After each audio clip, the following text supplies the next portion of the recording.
So today's video, should you do accessories? Should you focus on them? How much should you focus on them for powerlifting, for squat, bench, deadlift? So some people think accessories are, lat pull downs, any basic gym bro movement, like bodybuilding movement, like lateral raises, rear delts, what are those called?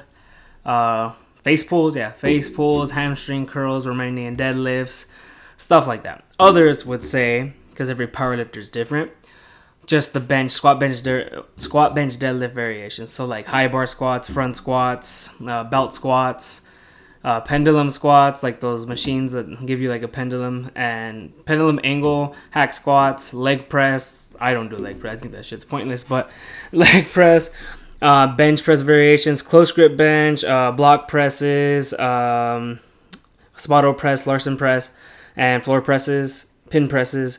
Deadlifts, people would say pause deadlifts, elevated deadlifts. You just 1 inch deficit, just like you're deadlifting, but on a deficit depending how high. Some do an inch, some do 3/4 of an inch, some do like 2 or more, which is, to me, that's way too much.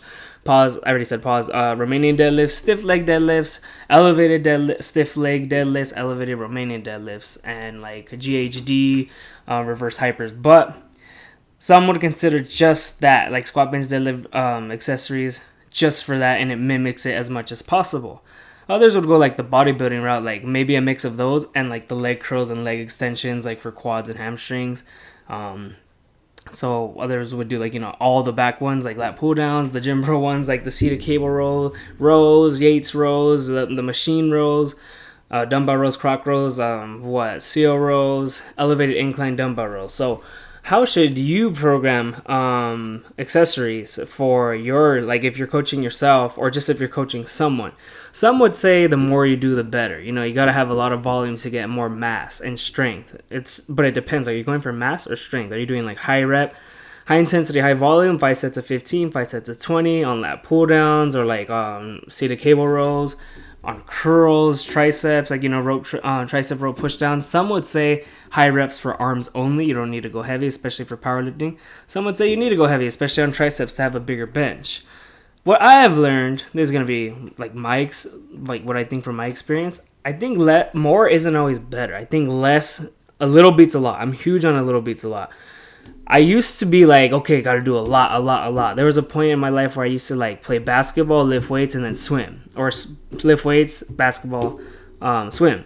Whatever order. It was usually swim last. There was a time where I would do weights and then plyometrics. That's pretty much cardio, jumping, all that jumping stuff on stools.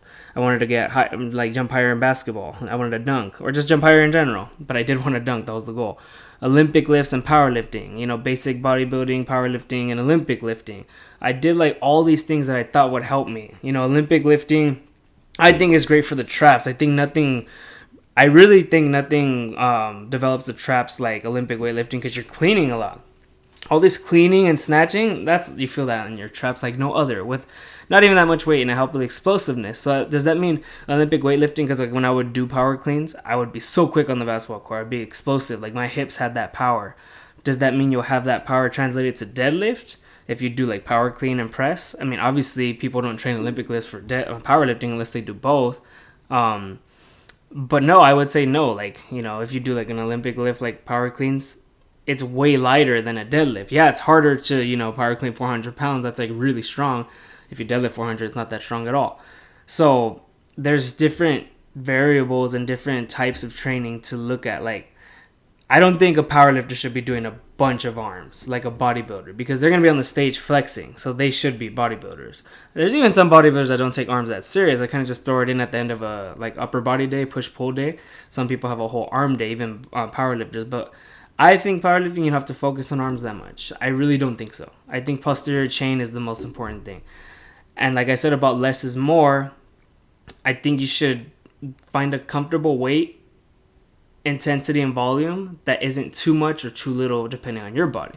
Like lately, obviously everyone knows I've been doing a little, that's for sure. But I think this a little is beating a lot because I'm getting stronger with the HIIT method. Just one set, about 2 to 3 exercises, and a drop set. Or just one set, but I like the drop set to add more. Like 1 or 2 warm-ups maybe, and just one extreme set, 8 to 15 reps. and a drop set. It doesn't mean you have to do it. Mike Mentzer did it, Dorian Yates did it. It doesn't mean you have to do it. It doesn't even mean it translates to powerlifting, because every powerlifter is different. Like Ronnie Coleman will tell you he did powerlifting and bodybuilding. He was, he did everything of everything, because he wasn't just one or the other. He was extreme. He pushed his body to the extreme for sure in terms of strength and mass and aesthetics and all that. So, maybe he would say T-bar rows would help for deadlifts, because it's kind of similar to deadlifts. Like some people do the pendlay rows or just heavy rows, and like they kind of cheat and let it hit the floor, whether it's a pendlay row or not, or just row it. They would say that helps with deadlift because you're in a similar position. Some would say RDLs, stiff leg deadlifts. I think most people resort to those. And then some would say like leg curls. I don't think that helps for deadlifts. I really don't. I think that helps for like mass and just like the aesthetics of your hamstrings, but I don't think that's because you're never gonna do this on a deadlift. So in terms of deadlift, I'm gonna agree with those powerlifters that say the deadlift variation, like the RDLs, the pause deadlifts, and the elevated ones, and the stiff leg, those kind of deadlifts, and like reverse hypers and GHDs or weighted GHDs. To me, I think that would work more. The leg curls, I just think it's pointless, and I don't even like that position, that pattern. I don't think it's natural. We're never in that position ever. Maybe like once in like our lives, or 10 times in our lives if we're in a car laying down maybe and our feet are hanging. But like it's great for like bodybuilding, but for powerlifting I don't think so. You could do everything, like be a bodybuilder, powerlifter, even if you just do powerlifting, train like your favorite bodybuilder or whatever, throw in a bunch of stuff. I don't think you need it. I think your body, like all these, there's studies that show like after about 45 minutes your testosterone starts to lower and you get tired, and your workout is less efficient because you're going so long and you're only getting more tired. People say I did 3 hours in the gym. That doesn't mean that 3-hour guy's gonna be stronger than the 1-hour guy. Like SSJ Bob, he's like probably the number one powerlifter on earth. He's one of the number ones. Look him up, SSJ Bob on Instagram, YouTube. I'm gonna put a clip of him just so you can see it. He doesn't really do accessories. Like he never really did, and he's been strong since day one. He was skinny, strong. Like man, strong for most people that have been like way stronger than me, and I've been lifting way longer than him. He's been lifting like 4 years maybe, and he's like world class already, and he's always been strong. He wasn't world class on day one, but he was world class for any gym bro. And it's like he didn't even take it serious, but now he does, and he doesn't really focus on them. He does them, but he doesn't do like a bodybuilder. He does like dips, belt squats, weighted dips, weighted pull-ups, belt squats. That's pretty much it. He doesn't do arms. He's actually weak on arms, but he's strong. But arms doesn't matter. You could be weak and have a huge deadlift like him. Who cares? It's powerlifting. But Russell Orey is another great powerlifter. Here's a clip. And he trains like a bodybuilder because he's competed in bodybuilding too and powerlifting, and he's always been strong too. And Russell really looks like he's a bodybuilder, like an off-season bodybuilder. And SJ Bob, he can be. He really can be. Maybe if he did more accessories, he already looks like he can be a bodybuilder. He would look probably, more of a bodybuilder if he took it serious. But what I'm saying is they're both strong and they both do different things. One takes accessories to the max, really serious, high volume, high intensity. I would say that's Russell. And SSJ Bob, not so much. He keeps it simple with basic lifts. So you could technically do the basic lifts and be good. Obviously you need accessories like rear delt raises, lateral raises and shoulder press, and all the little muscles, like even rotator cuff, scapular muscles like YTLW raises. And just hitting all angles of your back, like Yates row, barbell row, lat pull down, and then seated row, so you can get every angle, every muscle. But you don't have to, that doesn't mean you're gonna have a big deadlift because you have a big back. Usually that's the case because your deadlift is posterior chain, but it's not the case for everyone. It doesn't mean you're gonna be number one. It doesn't mean you're gonna be top 10. I know guys that work really hard and they're not that strong. They're at 1,500 total. Of course, that's stronger than me. That's stronger than most people that will ever walk the face of the earth. But they're not 1,700 strong total or more. You know what I mean? I know people who really take it serious. Their diet's on point. A lot of it is genetics, but their diet's on point. And they train year round, like they're preparing for meet, let's just say, but obviously with blocks and phases. And just different things work for different people. I've had people say all you need is Bulgarian split squats for powerlifting with squats. So the accessory for squats would be Bulgarian split squats. That's it. That's the best one. And belt squats. So that's 3 exercises: low bar, Bulgarian split squats, and belt squats. Some would argue that's not enough. And I mean, maybe I would too, but I'm not doing too much right now because I'm more off season. And honestly, I feel it so much. So what I can say, one definitive answer for everyone, you can have phases off season where you're just kind of going a little easy, where your volume is lower, and people already do that. So I mentioned the one set, it's a failure, 8 to 15 reps. and then the drop set, you can try that for like a month or maybe 2. I would not, for me 3. I'm doing that for 3. And then the next phase, the next 3 months, you can add like 2 sets instead of 1 in a drop set, just 2 of the same exact weight, but it's like pretty all out.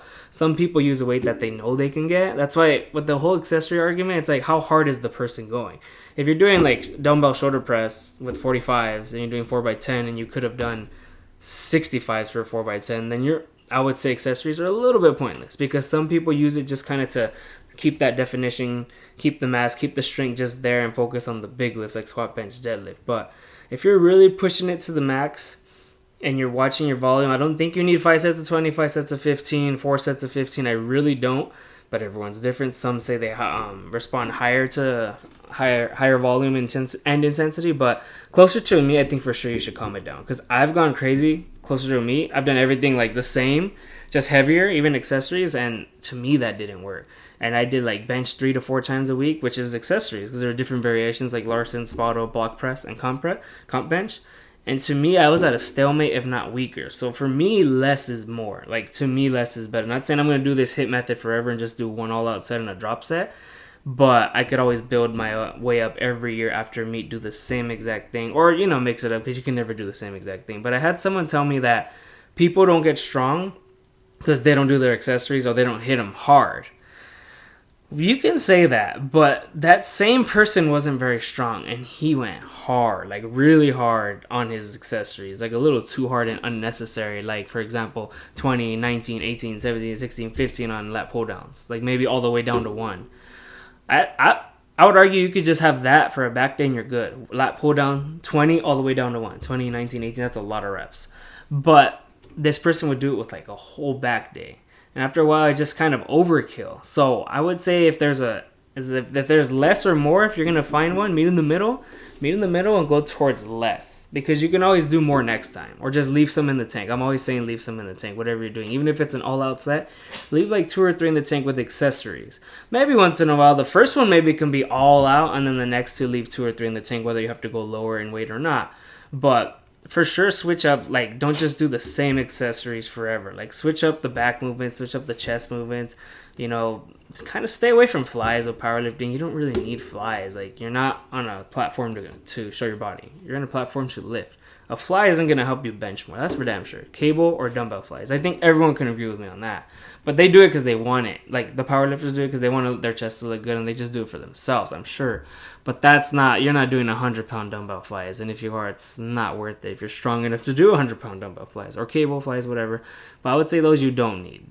Just the accessories like dumbbell bench, whatever, incline, decline, flat, and dips, weighted dips, or just normal without weight. And then the normal bench press variations on bench, I really would say that. And then back, because back, we still use it in powerlifting. Back's important for bench.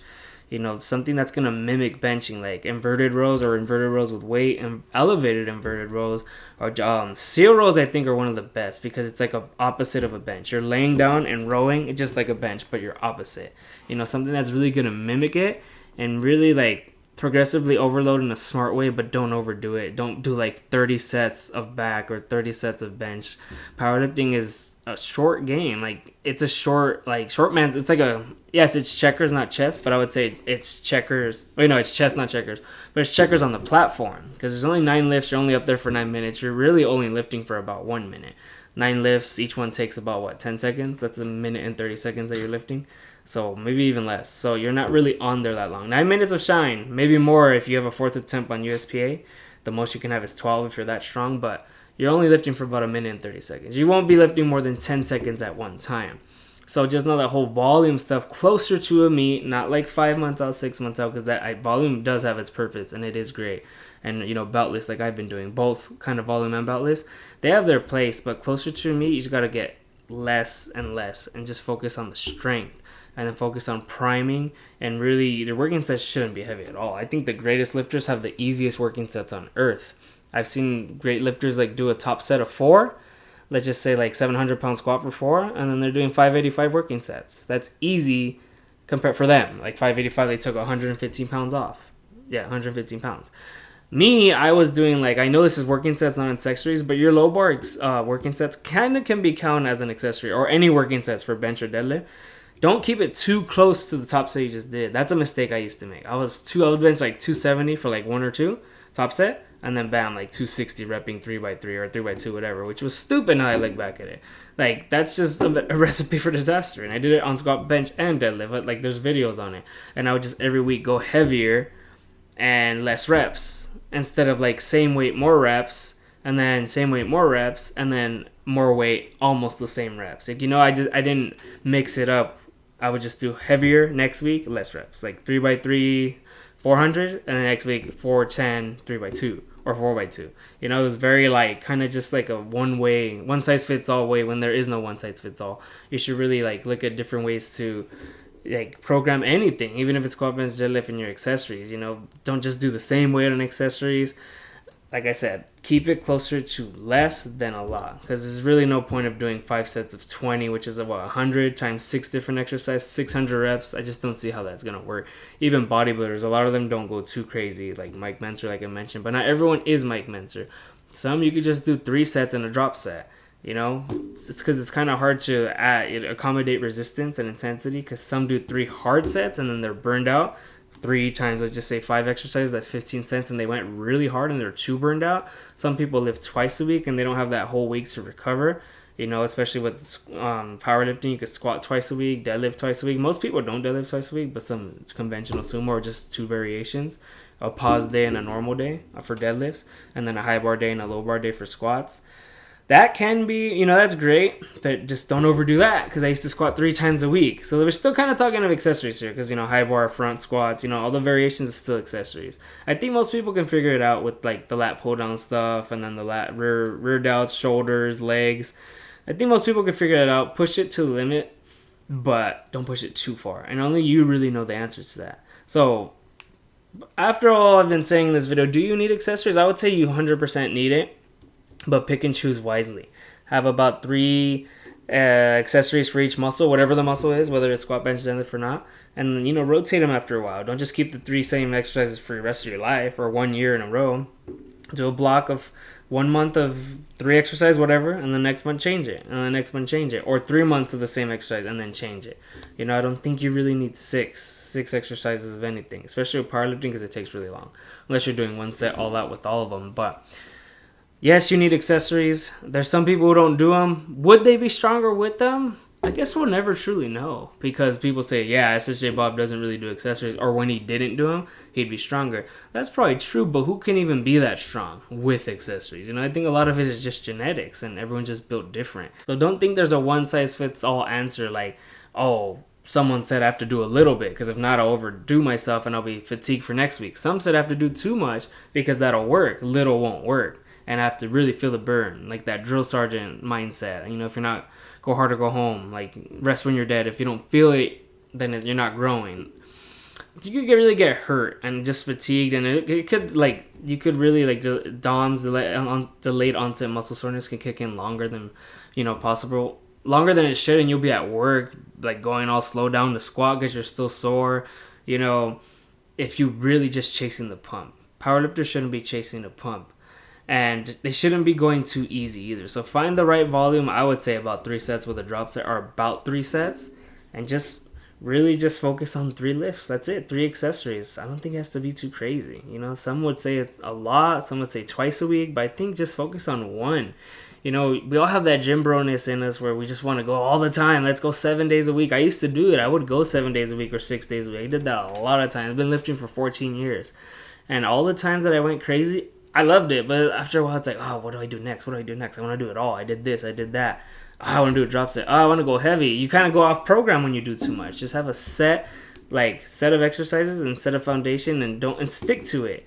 And don't go crazy if you don't have to. You don't have to be in the gym for 3 hours. There's way more to life than being in the gym for 3 or 6 hours, because just squat, bench, deadlift with no accessories takes up to 6 hours. People who don't powerlift don't understand that, but I've taken 5 to 6 hours with squat, bench, deadlift in my garage. Imagine if I was at the gym. Imagine, it usually took 4.5, but imagine if I was at the gym waiting for stuff, because it gets packed. So you're going to take minimum 4 hours of squat, bench, deadlift if you're doing top sets on all three. It's just the truth, because you're going to rest about 10 minutes. Powerlifters that say they rest 5, I don't believe that. I haven't seen one do it. The ones that say it have their alarm, maybe alarm, or they're looking at their phone, and then they start at 5 minutes putting their stuff on. Get up, let me check a text, let me put on my belt, wrist straps, let me find a good song, hold on.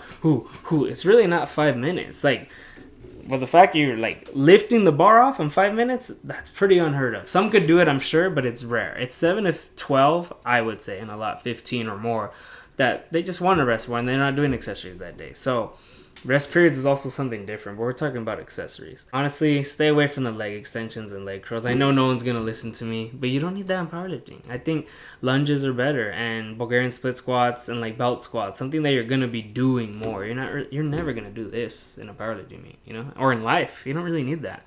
You're never going to sit down and do that. I think lunges are better. People don't do them because they're hard, and Bulgarian split squats or maybe goblet squats.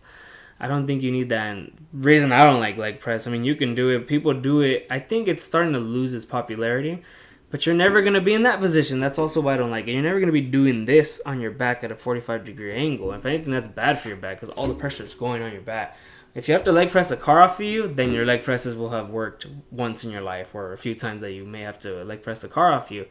But you're not pushing away on the leg press. Like, you're pushing the earth on the squat. On the squat, you're pushing the earth. You're pushing down and going up. You're not pushing up and going down. That's just kind of weird. I know that's why people do it, because it's the opposite of a squat. Your bottom's moving, your top isn't. But I think that was pointless. And vertical leg press, both of them. But people do them. People love them. You don't have to stop doing it. I don't like. I just had to throw that in there, that I don't like leg press. I don't see the point. So yeah, pick and choose your accessories wisely. Just don't go too hard. And don't be afraid to be open-minded, but also that doesn't mean being open-minded do a gym bro workout and just go crazy. If your friend wants to do a crazy arm workout one day, which you really don't need for powerlifting, but you want nice arms, go ahead, I guess, do it, or a back workout. But that's kind of the bad thing working out with friends sometimes, because they're doing something different. That's why I hate working out with people, because they're always doing other things that I'm not, and they're really like convincing me to do it, and it's my fault for falling for it. I usually say no, but the times I did, it's my fault. It's not their fault. My fault for saying yes, let me go off program, when they could be the one doing mine, or we could just do our own thing. How about that? Like, it's my fault for saying yes, my fault for listening. But you could do that once in a while, like gym bro workout. You want to have fun with your friends, or it's like a rest day, or you're resting 3 days, or you're taking a week off, whatever. But just know that can do more harm than good. So the point of the video was really to say you need accessories, yes. I believe you do, to avoid imbalances, to avoid being tight, to be mobile, and obviously stretching before and after, but don't go too crazy. Just be in the middle and closer to less. You can always have more in the tank, because no one goes to work and goes crazy. Nobody goes, I'm going to go to work today, work 10 hours at a warehouse, like Amazon, let's just say, and I'm going to work so hard so I can get a workout. Obviously, 10 hours of work is nothing compared to powerlifting, but you could easily do a 4-hour session in powerlifting and go as hard as you can. Eventually, that will get stale. Usain Bolt didn't sprint as fast as humanly possible every time he trained. There's no way. He had some lifting days. He would run in the pool for resistance. He would have some like 70% days, some sled days where he would run with weight. That's the case with everyone. Not every baseball player tries to hit a home run in batting practice. They just want to get smooth, steady swings in batting practice on the field or in the cage. Basketball players aren't always dunking. Not always. They're not always shooting threes. I know the NBA today, people shoot threes like crazy, but they're not always sprinting up and down the court. They pace themselves. They save it for the fourth quarter. That's what you should be doing. Meet days the fourth quarter. So just save some energy with your accessories no matter what you do, even if you go pretty hard. Even if you do 20 reps to 1. I don't see the point of that, but even if you do that, or 20 to 1 and 1 to 20, just save your energy. That's all I got for today. Thanks for watching. Don't forget to like, comment, share, subscribe, and see you next time.